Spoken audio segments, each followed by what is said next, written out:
अतिशय चुरशीच्या आणि क्षणोक्षणी रोमांच उभे करणारे बॅडमिंटनच्या अंतिम सामन्यात स्पेनच्या कॅरोलिना मारिन हिनं पी.व्ही. सिंधूचा पराभव केला। मात्र पराभव होऊनही तमाम भारतीयांना सुवर्ण आठवणी देत ती गोल्डन गर्ल बनली।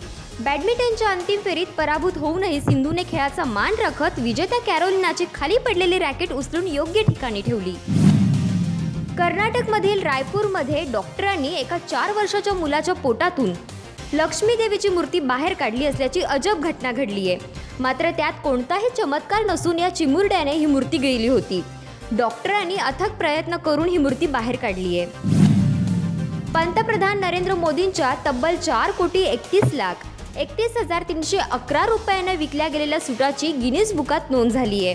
सुरतचे व्यापारी लालजीभाई पटेल यांनी मोदींना हा सूट भेट म्हणून दिला होता।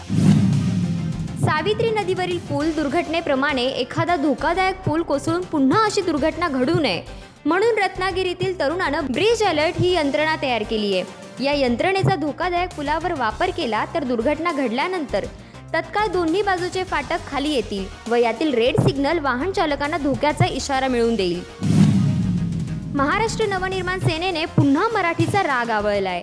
क्रिकेटपटू महेंद्रसिंग धोनीच्या जीवनावरील आधारित MS Dhoni the untold story या चित्रपटाच्या मराठी भाषेतील प्रदर्शनात जोरदार विरोध दर्शवलाय।